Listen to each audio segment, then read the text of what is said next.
Do you want me to start by making a statement, or you want to go to questions? No, you start by making a statement because it is you who initiated the Okay, press.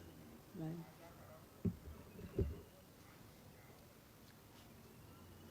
Then you can start. Of the press for coming to meet me.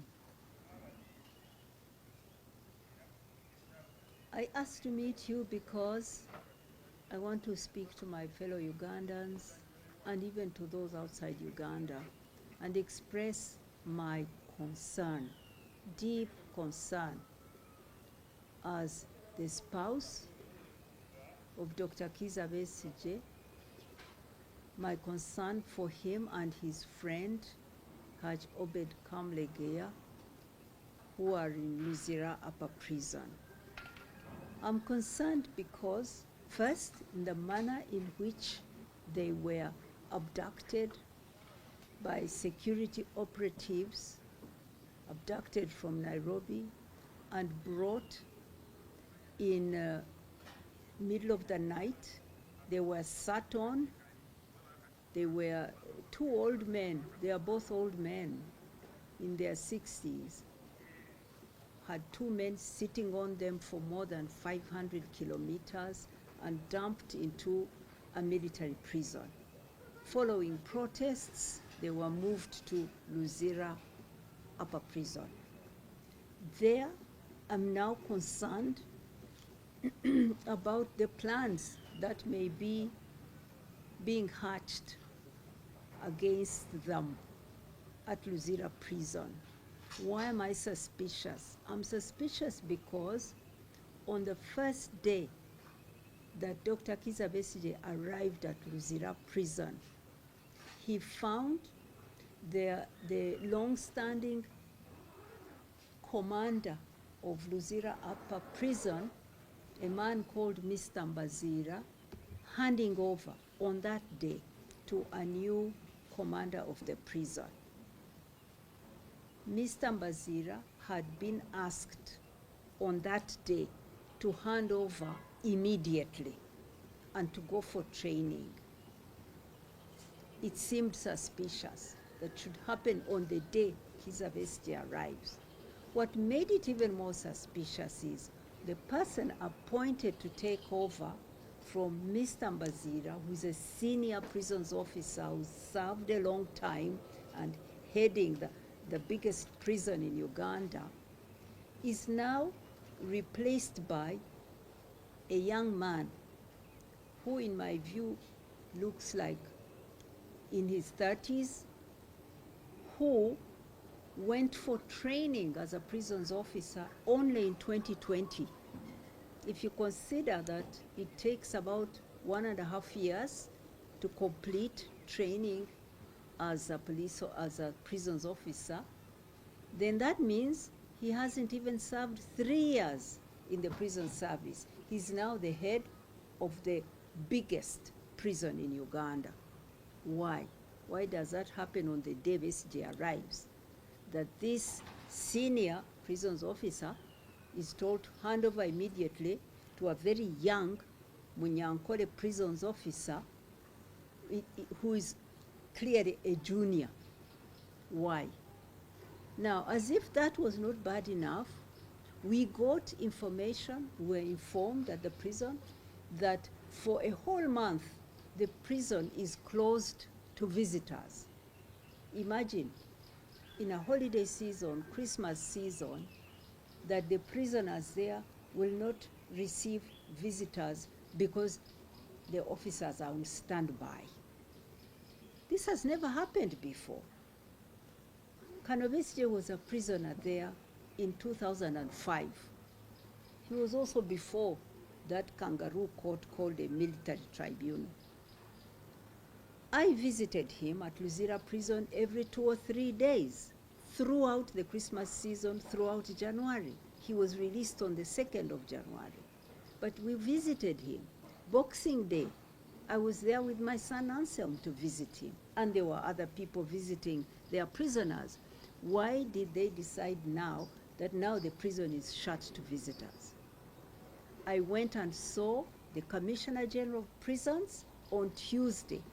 I sat in his office and we talked, and I put this question to him.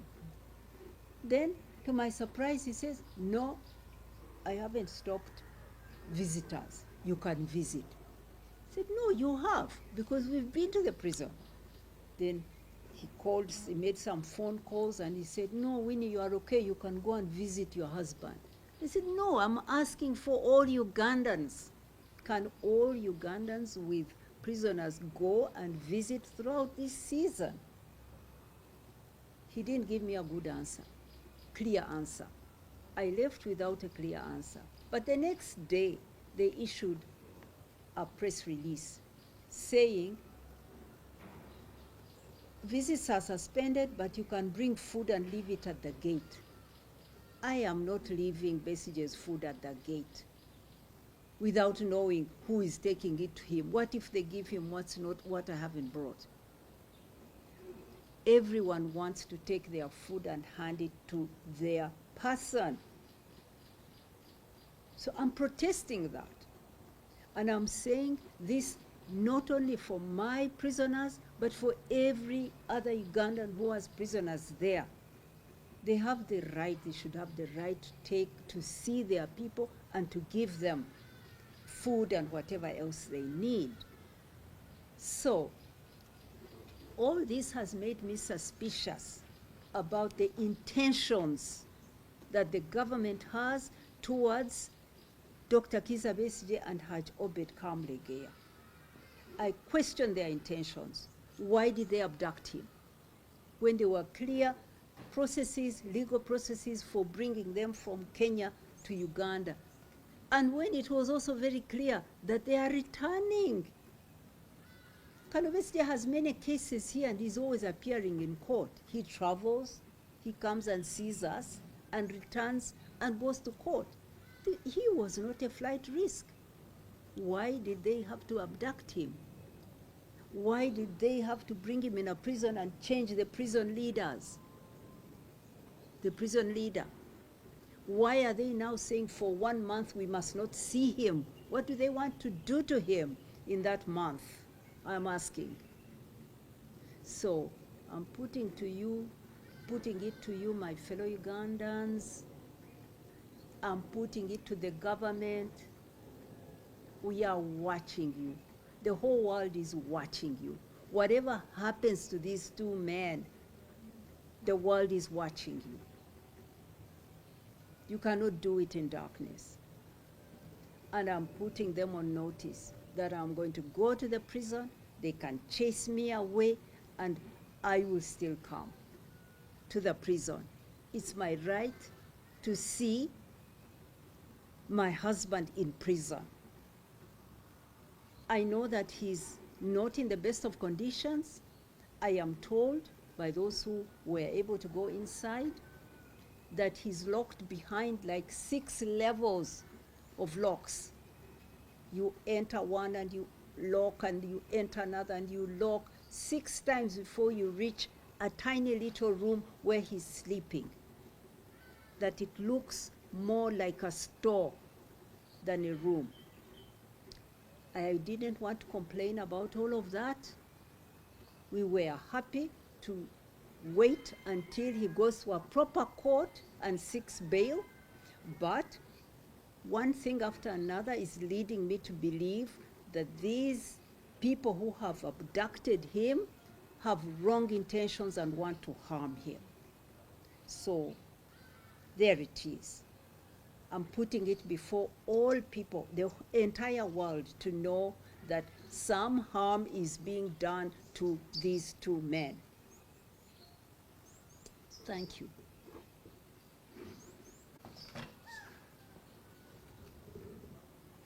Some questions?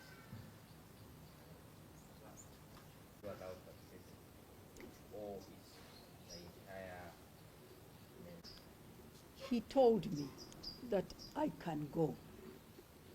And I thanked him for saying that. But that didn't answer my question, that can everyone who has a prisoner go and visit their prisoner according to the guidelines we've always had? He didn't answer that. So instead, he came out with a statement, or the prison office officials came out with a statement that visitors are not allowed but can deposit food at the gate. And I am challenging that. I'm saying that's inhuman, that's cruel, and it's a change in the rules, and I'm questioning why have they changed those rules when Besigye arrives. That's my suspicion.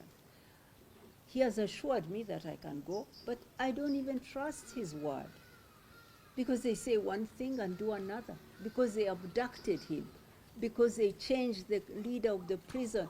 All those things make me doubt their intentions and not even trust their assurance to me. But I'm going to test it.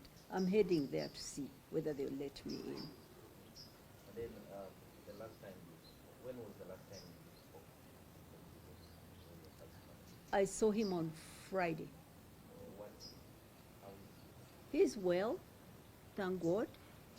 He's strong. He's a person who can endure hardship and who's very persevering. So he was in good shape, and I thank God for that. And I hope he can stay like that.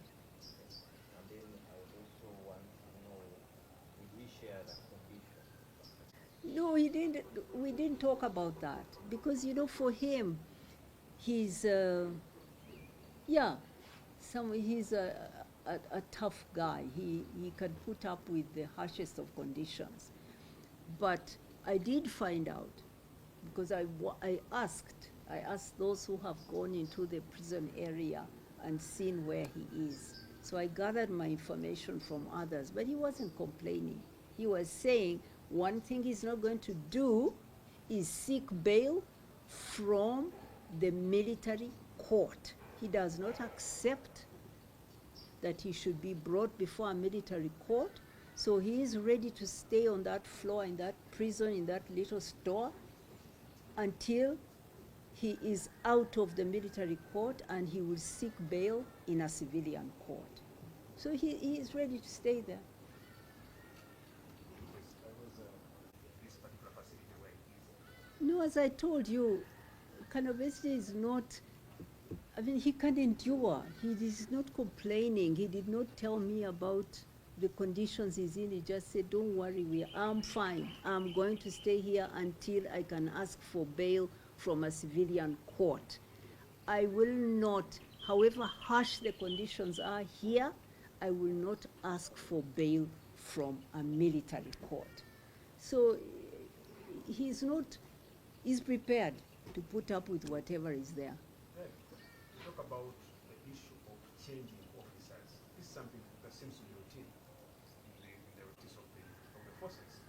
I imagine so, but I would need... Again, you must give that cause for fear that is really pointing at maybe a clue that you've been informed that something is intended, something that is really pointing at your claim that it is unsafe. What is that justification? Don't put your thoughts in my head. I've told you that I am suspicious. And I am suspicious because of a sequence of things. First, abduction. Somebody who abducts you commits a crime. So the state has committed a crime against him. And why would I think they won't commit a second and a third and a fourth crime against him? That's one. Two, they brought him under very harsh conditions. An old man with these young men sitting on them. That is the condition they put him through. They threw him in a military jail. Then they brought him to the civilian jail because we protested. In the civilian jail, the day he arrives, they remove the leader, an old, well-trained prisons officer. They replace him with a young, inexperienced prison officer. These all lead to me to be suspicious. Then they change the rules. In the middle of it all, now they change the rules and they stop us from accessing him. So what's all that about? What's all that about? The person you've abducted, now you say he must not be seen as well? There's something wrong there. So I just want to say that I am suspicious, and if anything happens to these two men, President Museveni, you are answerable. Honorable, you're a high profile. Other just people one, have to just answer. one. You're a high profile dignitary in this country. But And we are privy to information that there was an assassination plot on Dr. Kizza Besigye's life during his arrest in Nairobi. Are you privy to this kind of information? Have you anything like other anything like there was an intention to assassinate him in Nairobi? I don't know about that. Next question. Honorable, what have you been getting food supplies for 4 months? And this no vista period will have that supplies. Okay. My suspicion is that they want to harm him. And what I'm very sure of is that President Museveni wants him out of politics, out of political contestation. It's quite obvious. It's quite obvious. Because since he started to run, President Museveni has continuously criminalized him, and courts have exonerated him. So this is not new. It's not new. From day one, when he declared he was running, he called him a traitor and said he would put him 6 feet under. That means in the grave, if you don't understand 6 feet under. So he's been threatening him, criminalizing him, dragging him before courts to answer trumped-up charges, and he gets exonerated. This is yet another of those attempts on him. So I know that President Museveni is afraid of real political contestation, always uses the most violent language against those who challenge him politically, uses force, silencing, torture. All these methods that he uses against the opposition are wrong, and this is what Besigye has suffered for 25 years. We are going through the same. But in this case, when you say, what do I fear? I'm afraid they're going to harm him. Why would you stop me from seeing him? Why? If you don't mean to harm him, why do you want him for 1 month not to see anybody close to him, family? Why? Today I'm going there, I'm taking there a letter for him to sign. Actually, not a letter, I'm taking him not paper, to write in his own hand that he is appointing Martha Karua and another Kenyan lawyer to lead his team. Martha to lead his team and another Kenyan to join his team of lawyers to defend him. Because this letter must go to the law council so that Martha is given that permission to be in the courts of Uganda. I am taking it there. If they stop me, I will tell you, I'll let you all know. The world must know that injustices are being committed against this man. According to Uganda prisons, their statement says the visitation will rise. So it's 1 week. We thank them. I thank them for that revision, but this is not their initial position. That's why I suspect them. If they had thought out what they wanted to do, why have they changed it 3 times? Why? So even that 1 week, I want to go there to see my husband, because I don't trust them with him even for a single day, for that matter. But I'm willing to go every few days and see him. I don't trust them. They do not deserve the trust of Ugandans. They abuse Ugandans every day. They don't deserve our trust. So I am going to go there even after Christmas. Maybe I will take a tent and sleep there.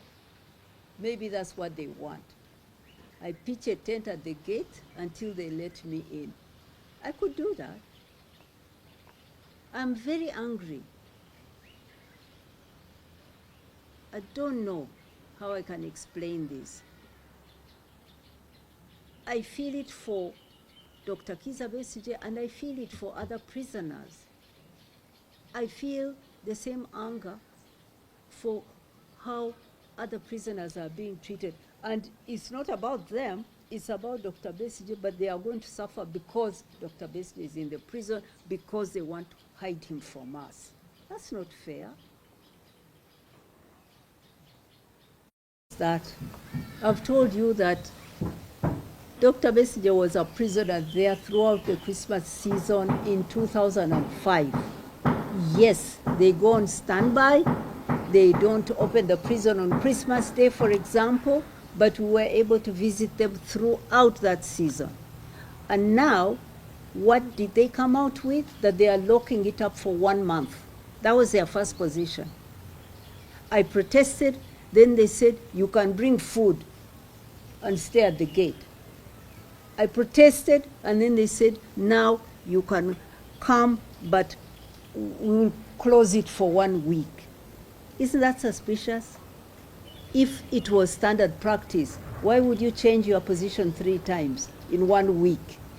Actually, even in 1 day. Why? It's not normal. If it is standard practice, it just comes in. You don't even make announcement. People know the rules. They are standard. But they are not. They've changed the rules, and they are just acting under our pressure. Now they are saying 1 week you can't see him. I'm saying no, I will go. Lastly, in the previous, And they can stop me, and I will stay there at the prison. in the previous press conference, Look at him now. Why are you taking me there? Why are you taking me there? I'm concerned at the condition under which they are holding my husband. Now you're trying to make me address the stupid charges they have brought against him. Wait for that day in court. You'll get the details. You will see the lies. You will see what we saw in 2006 when they charged him with treason, illegal possession of guns, terrorism, and rape, and it all fell apart. You will see it. Just wait.